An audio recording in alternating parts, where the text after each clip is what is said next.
We all need to make smart decisions with our money. The Long-Term Investor podcast shows you how by distilling complex financial matters into easily digestible lessons.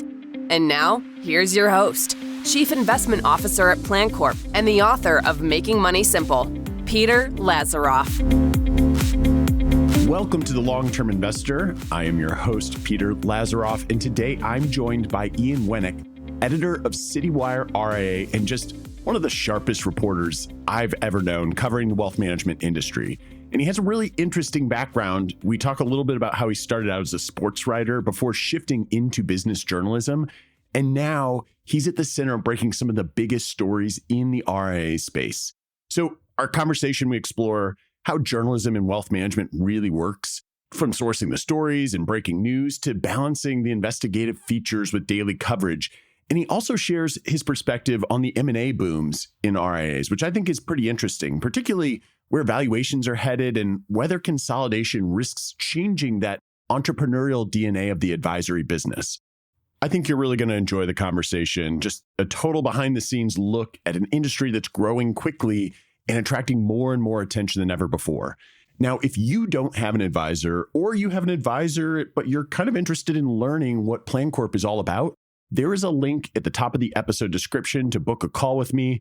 I'm going to be carving out a lot of availability at the beginning of October, really just to my email list. And so when you click on that button, you are going to go directly to booking a call. But also, if you want to sign up for my newsletter, you get first access to my calendar. But enough about that. Let's now start my conversation with Ian Wenik. Welcome to the Long-Term Investor. Today, I'm joined by Ian Wenik, editor at Citywire RIA, and honestly, just one of the sharpest reporters covering the wealth management industry. Ian, thank you so much for joining me here today. Thank you for having me on, Peter. I really appreciate it, although I feel like I'm going to inevitably fail to live up to that lofty introduction you just gave me. Well, there's an even bigger introduction that I record beforehand, so I'll make sure to make it embarrassingly grandiose and such. But we can talk a little bit about right now that you just started your journalism career covering distressed debt and bankruptcies, leveraged loans.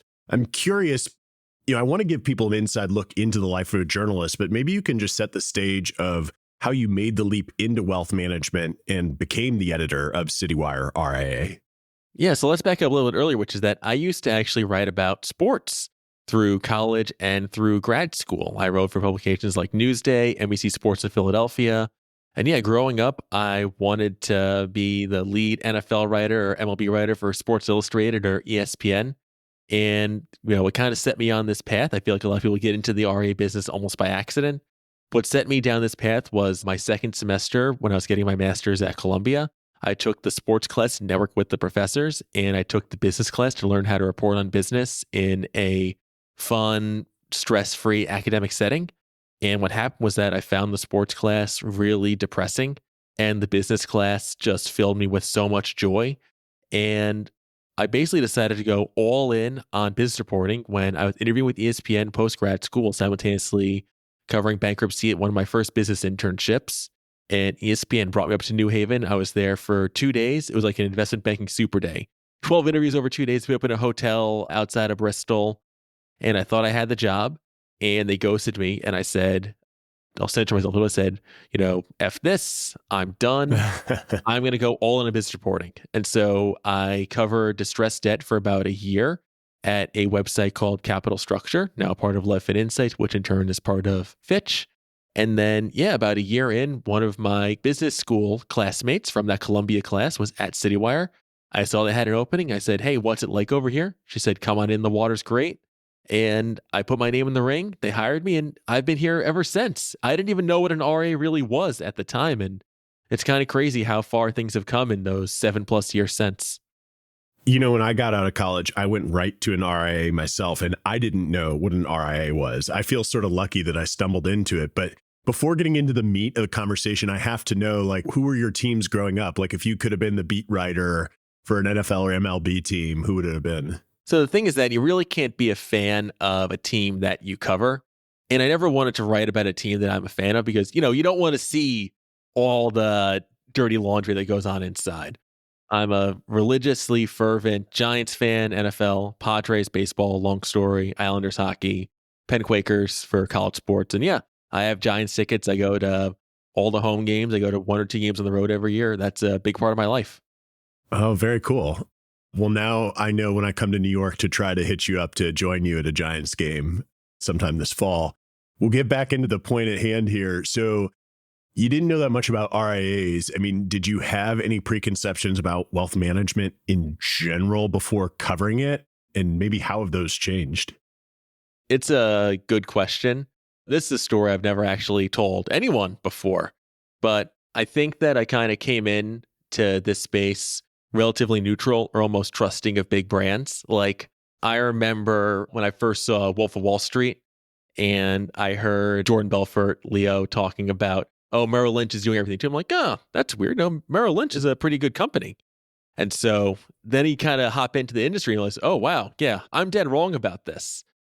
And so I think I went from like trusting or viewing everybody, oh, kind of kumbaya. And now I've had a much more kind of cynical, jaded view, which is good as a journalist. You're supposed to be skeptical of what you see. Skeptical, but not cynical, I assume. Like that's a good quality. Yeah, skeptical, but not cynical is a good way to describe it. Yeah. Okay. Maybe you can start to peel back the curtain for us. Like, what does the workday look like as editor of Citywire RIA? And go wherever you want with this. So the way that I would describe it is that everything kind of revolves around 2 news calls. So we have a morning news call and we have an afternoon news call. And so that morning news call really finalizes the agenda for the day, and the afternoon news call sets the agenda for the following day. And everything in between revolves around writing and preparation and thinking ahead. And so I do a lot of writing in the morning, mid-afternoon, late afternoon, and I have a lot of space as well in between for source meeting, source calls. So it's kind of ad hoc. Like it's not a set, super hard schedule. You have to be flexible. There might be releases that pop up you have to adjust to, but my goal is to have at least 1 or 2 in every single newsletter, deeply sourced exclusive stories that can be headlines. That can come from myself. That can come from my really talented colleagues, Andrew Forch, Sam Bajarski, Alec Rich. And the goal is that we're all generating stories independently on a day-to-day basis. So we're not reliant on SEC filings. We're not reliant on press releases or following competitors. We want to set the news agenda on a day-to-day basis. And how do you balance this, both breaking news, even if there isn't news really to be broken, because you have to keep putting things out. Sometimes you quote break news, but you have to have this balance between breaking news and investigative features and ongoing coverage of a story. I mean, how do you balance those, both as the editor, who I assume is doing some management of the pieces among the different staff writers, but then a writer yourself going through the process? I have a lot of these conversations with your friend, my boss, our Citywire US news head, Alex Steger, which is that he always says he's a big soccer fan. He wants me to be quote unquote 10, like the soccer player, the Messi, the striker who can go out and do, go out and get goals for the team. And so the goal that we have is that we find a balance where I have the ability to go out and try and get a lot of those stories that Citywire is known for, while at the same time, I feel like as my role as an editor, it's my job to cultivate the talent around me. And so sometimes that's deep line editing. Other times that's sharing bylines on big stories. Andrew and I, we broke together the scoop in 2023 that Goldman Sachs was selling his personal finance division. That was a team effort. And other times it's leading by example. I hope that sometimes when I get stories, it inspires other people to go out and get the same. So it's a little bit of balance, and it's a little bit more of an art than a science, I found from time to time. Find that balance between what's the right amount of hands-on editing versus writing. But I feel like we're in kind of a healthy dynamic now. In your sources, I realize they must be advisors to some extent. I mean, there's digital tools now where you can scroll on LinkedIn or Twitter or whatever. I mean, what do you find like is the mix of sources that you're going to find ideas and new information? It's a mixture of both, and I'll get a little investment. So we have our passive sources of information, which Alex and I affectionately refer to as smart beta. And so what that includes is, so we have a tracker that automatically will update us and send us an email notification every time a list of RIAs that we tracks updates their Form ADV Part 1 or Part 2. And that software that we use that also has a track changes feature. So we can use that to generate a lot of document-based leads based on advisors joining or leaving, executives joining or leaving, ownership structure changes, new offices, new investors. And sometimes we'll see part twos around changes to pricing structure. So that's been really helpful. Then we also subscribe to a court docket notification system, which alerts us every time that major court cases involving RIAs, we have company-related tags. We'll get notifications every time new cases are filed, and we set case-level notification as well. So that gives us a lot of what we call the smart beta stories. The alpha comes from the source relationships. So those are when I get to cite I'm doing air quotes here for anybody listening, my super scary secret source with knowledge of the situation. People that tell me things that I'm not supposed to know. And those are the stories that I treasure above all others. I also really treasure the stories that we have that come from data reporting or really interesting features. We've done a lot of really cool stuff on our 50 Growers Across America project, where we've done our initial pass, then also follow-up stories on here are the firms under 1 billion, here are the largest firms. So yeah, it's a little bit of both, but we really value the relationship-driven stories first. Hearing you talk, and I didn't know that about you, that you wanted to be a sports writer initially, in starting your career.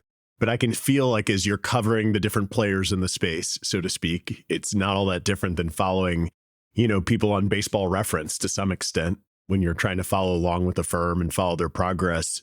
But I guess the data feed, as well as obviously AI, has completely changed the landscape. You joined in 2018. I'm kind of curious how you've seen journalism as well as the RIA space and wealth management space evolve in the time that you've been with Citywire. I feel like we, and myself personally, we've gotten really, really lucky that we've grown as investment in the RIA industry has grown. We started seriously writing about this space in 2018, a couple months after I first joined, right after the Hellman and Friedman Edelman Financial Engines deal, which was at that time, that $3 billion equity valuation. That was a landmark moment for this industry. Now we have creative planning getting a valuation north of $16 billion. And so our investment in the space and my personal investment in journalism and in this craft, it kind of went vertical with institutional investment and interest in this space. I think we also got lucky that we were able to cover things like PPP really, really aggressively, the Goldman creative planning deal, the LPL Commonwealth acquisition. So I think that we've found stories that, it's kind of like a dog chasing a car. We've lashed on to the back bumper, or kind of like the T-1000, Terminator 2, when he's chasing him in the parking garage and he's got the hooks in. So that's kind of what we're like, is that we find a story or a theme and we just try to sink into it and hold on. And I think that deep investment has helped us grow our readership base as well. I'm going to pull a little on that M&A thread. There's really no way to cover our space and not be entrenched in the mergers and acquisition activity that's really picked up a lot in the past few years. What major shifts are you watching right now in that space? So I think the big question is, what is the end game? And now I'll make a sports analogy, which is that I feel like the valuations in the RIA space, it reminds me a lot of the growth of valuations of sports teams. And those valuations look great as you find the quote unquote greater fool and so on and so forth. But the issue is, you can have a paper valuation for whatever you want. You have invested in whatever paper valuation you have for whatever paper valuation you want. But at some point, that paper valuation has to be monetized in an ultimate event, whether that's a sale to a strategic or an IPO. And so for me, I think the question is, how are these valuations going to stand up when some of these firms that have gone through 3 or 4 rounds of private equity investing and have a consortium of private equity backers? What's going to be their end game and who's going to be the first mover on an IPO? So I really think about a couple of years ago when CI Financial tried to spin out what is now known as Corient in an IPO play. And the issue that CI had was that Corient, because they didn't have any track record as a serial acquirer, they made a bunch of transactions where they were paying very high multiples to buy well-established firms. Not going to name any specific names because I don't know what specific multiples were on specific bids. But what it did was, if you're buying firms at 16, 17, 18x, the multiple arbitrage that has supported so much of this institutional investment in the space and private equity, you have to be able to sell the parent company at a greater multiple. And I think the issue that we have collectively as an industry, the royal we, not me personally, is that the public markets view RIAs, generally speaking, as somewhat analogous to asset managers because they take a 1% management fee, some's a little higher, some's a little bit lower. But I don't think that the public markets realize that RIAs have much stickier assets than traditional asset managers do, which are dealing with a sort of secular decline right now if you're an active manager. I mean, think about how often you read about companies having outflows. And so what happened was CI, if they went out Corient, that thing might have gone public at a 13, 14x multiple. And the only thing you're accomplishing there is lighting money on fire through the multiple compression. And so what the industry needs to see is there going to be a first mover that can go public and get an earnings multiple similar to the 23x or so that LPL trades at the public markets right now? If someone like a Creative Planning can get that done, then I think we'll see others try to follow. If they can't, then it's going to be a very, very, very complex next few years. You know, it's interesting to hear you talk about it from a financial perspective. At PlanCorp, which for those listening and viewing is a firm where I have an ownership, I've been an employee there for over a decade.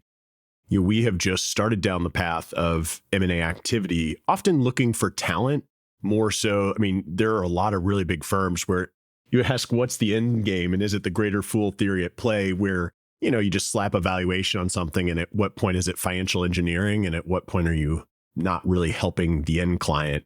One thing I think that people don't realize who are clients of financial advisors, whether they're big or small, is just how competitive the talent market is. And so, you know, we might buy a firm that has 6 people because we just really want the founder, or even 30 people because we really want the founders and maybe a couple key employees. But if companies start going public, I do wonder, I don't want to put words in your mouth, but I feel like I sort of hear, do these mega RIAs just start looking a lot like brokerage firms, but just with less conflicts, you know, different fee model, you know, not cross-selling necessarily. Just kind of hearing me talk out loud, what are your thoughts on all of that? So I really think that I'm trying to think of how this curve looks. It almost looks maybe logarithmic. We're approaching like a set number. And I think that there is kind of an upper bound on how big some of these firms can grow, because I think that the spirit of this industry historically has been around independence, being an entrepreneur. And a lot of people start their own RIAs because they have an inherently entrepreneurial streak. And I think there's an upper bound to how big an organization they want to be a part of before they break away. And I think the best test case for my kind of half-baked logarithmic hypothesis is the Creative Planning Goldman Personal Financial Management transaction, where you had a lot of these advisors at Goldman PFM. They'd already been sold once from United Capital to Goldman. From United Capital, and actually just for the listeners' benefit, because they probably don't know the history. I mean, you don't have to go deep, but can you just kind of start with, hey, United Capital sold to Goldman. My understanding, a lot of it's a tech platform, plus Goldman's buying an asset, you know, that generates cash flows, but it seems like it didn't work out. And maybe that's me setting the stage enough. Is there any other stage setting you would do? That's very true. I think that Goldman bought, what is the United Capital, which have about $23 billion in assets, tons of advisors, because they viewed it as a sort of cross-selling platform. You could sell mortgages, home loans, and there was part of a play to move into the mass affluent space. Now, it never really kind of got off the ground. It still held on to the bulk of those assets and advisors because they were W-2 employees, but there was kind of a break on growth. I think it's worth noting that when Goldman chose to sell that unit and Creative Planning came in, a lot of advisors left and they started their own independent practices again, where they used Dynasty Financial Partners as a middle and back office service platform, or they affiliated with an IBD, or they just did it totally alone. They didn't want to be, 1, sold twice, and 2, part of a mega organization. And so I feel like if these RIAs start to look more and more like wirehouses, the advisor demographic is going to be a lot like wirehouses. We're going to have the inherently entrepreneurial kind of rainmakers. A lot of them will leave. And the ones who are either aging or they're too young to generate their own books of business, or they're a little bit afraid of not being associated with a big name brand, they're going to stay put. And so I think that entrepreneurial streak, I view that as an inherent break on the upper bound growth of some of these mega businesses. Yeah, that's a great perspective. And, you know, without having spent any time thinking about that opinion, I think I agree. I really worry about client experience, and then I would have said employee experience, which is effectively what you're saying. People will break away if they don't like it from a financial standpoint, or they don't like the way that clients are being served or the way things are being handled internally. The big thing that you said maybe a question or two ago was that this was such a entrepreneurial, client-centric industry. And I think that the more you see at M&A, if you're listening or watching and you're a client of a firm going through this, I think it's important to understand the why behind it. Growth for growth's sake, or a lot of times you need growth to attract talent, retain talent. But it's really been fascinating. I mean, it's just picking up. I don't see any slowing down. Interest rates, even when they rose, we continue to see pretty healthy pace. I've probably pulled on that thread long enough, unless you have any other final comments on M&A in general. Well, I think the last point that I want to make is that keep in mind that this is a deeply, deeply personal business. And I think that ultimately the relationship with the end client and the end advisor, that's a deeply personal relationship. And that is what takes precedent over everything else. That's why some of these people follow advisors out the door, because they care about their relationship with the advisor more so than the relationship with the institution. Appreciate the perspective. Kind of transitioning back to the life of a journalist, your target audience is really mostly the financial advisor community. Do you feel like there is a certain type of content that they are engaging with more than others, either when you started or if there's a long-term trend or right at this moment? I think what's interesting is that since we are a trade publication, a lot of what we do inherently reaches the advisory community. So it's tough for stuff to kind of get out to the end client. What I have found is that, I get deep insight into what drives registrations. What I found is that when we go deep into a company or deep into a situation, tons of people from those affected companies register with us because they view us as a source of information, updates on what's going on in their organizations. We saw this when we wrote about the Orion return to office controversy. We've seen this with LPL Commonwealth. We saw this with the Goldman process. So I think that when we write about stuff that affects the lives of advisors on the ground in big organizations, that stuff has a massive, massive, massive impact. And also people love deals. And people love stories about crazy crimes. They really do. That's what makes Netflix specials. Maybe one day you'll break out the story on something that becomes a Netflix special for all the documentary junkies out there. I guess in the financial world, you mentioned earlier having access and getting information that maybe people weren't supposed to tell you. I can't fathom what it's like to build those relationships. I obviously have a number of relationships within the media, and people I trust, I do give information if I feel like, there's a good story that people need to hear about. And, there's nothing ethically wrong with sharing the information.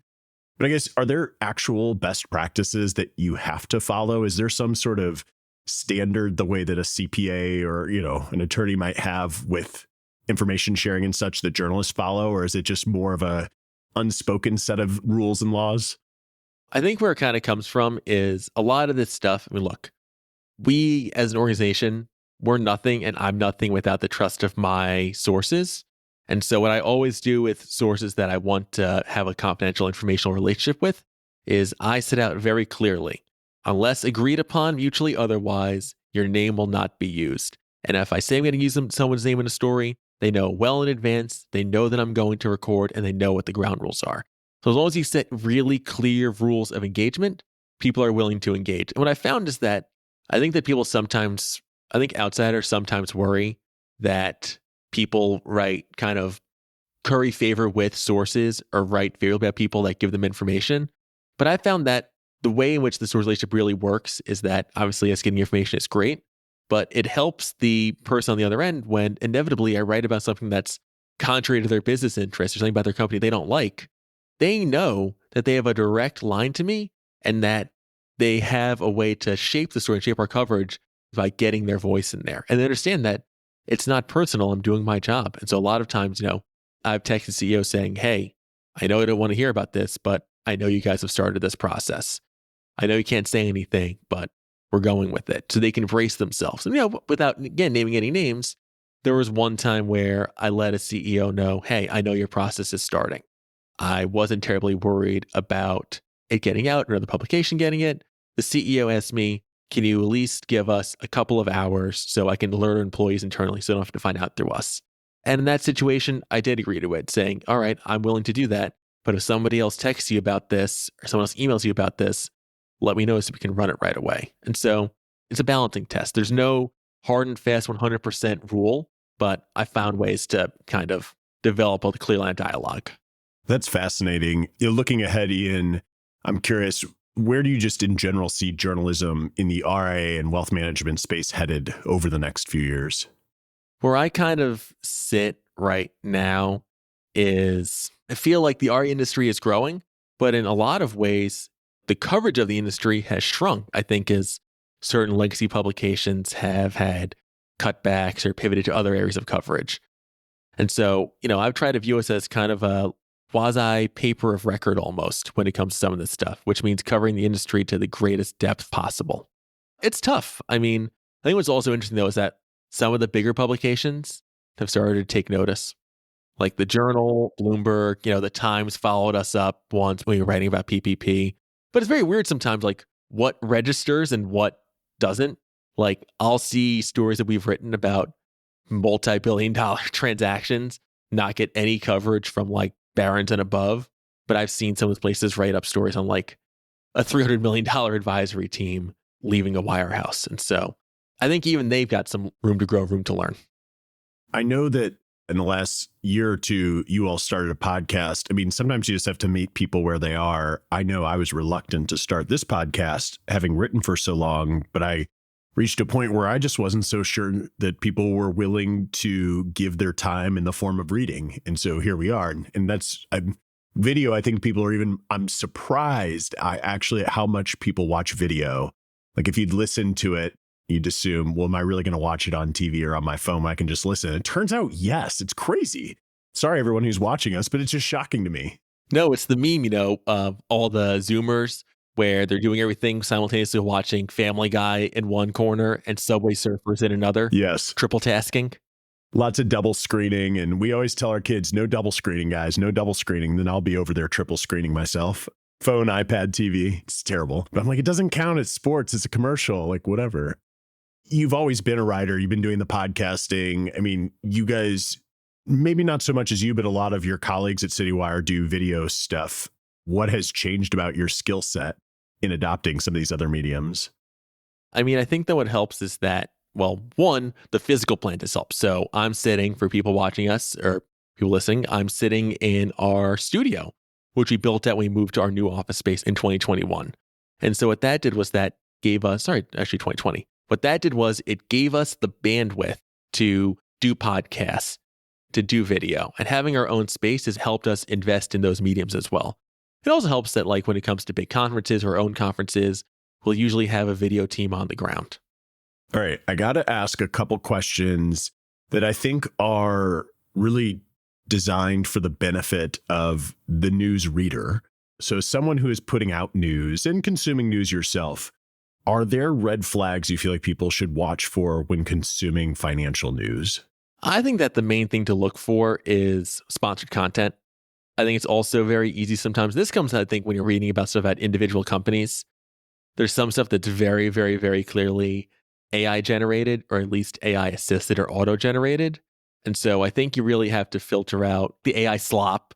And so that's tough. That takes a discerning reader. The other thing I would say is if there's a situation you're interested in, take the time to read about it from multiple different news sources. See if you can kind of triangulate for yourself where the truth is between those multiple perspectives. It's tough because I think with financial news, I think we're fortunate that since we're writing about stuff where it's objectively company X, Y, and Z, shares went up or down, company reported earnings. There's no set of facts that are in dispute. You're dealing with a common set of facts on the ground.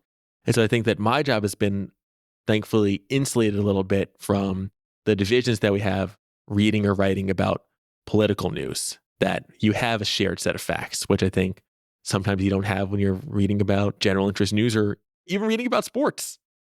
The most important question I ask myself, and I find myself doing this more often when a friend or a client sends me an article to read, asking for my opinion, as I think, well, what is the author's motive? That's probably the most important question I find in helping me at least try to discern the difference between, fact-based reporting and something that's hype or really opinion-driven. As you're talking to sources, as you're reading sources, are there any other things? I mean, you mentioned you have to naturally be skeptical as a journalist. I mean, there are other questions that you find yourself asking.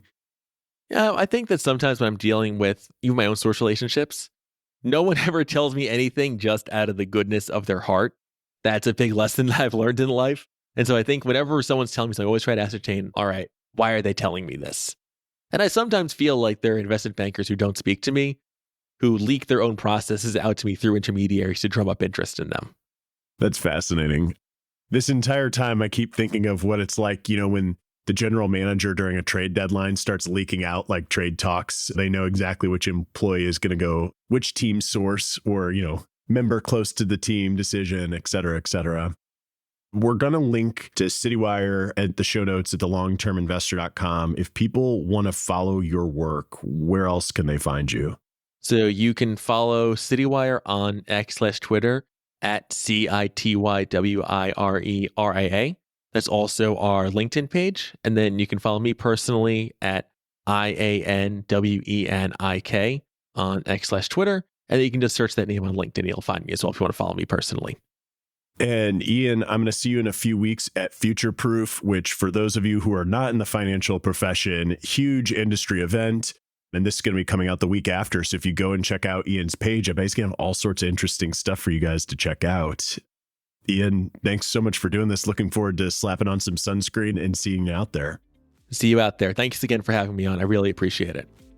If you are watching us on YouTube, be sure to like and subscribe. If you're listening to us on the podcast, we love those podcast reviews, all the nice things that you want to tell Ian about this interview. I will pass them along. I'm not sure he's going to go read my comments on his own, but I promise I'll pass them along.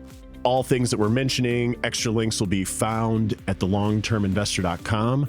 Thanks again, as always, and until next time, to long-term investing. Thanks for listening to the Long-Term Investor Podcast.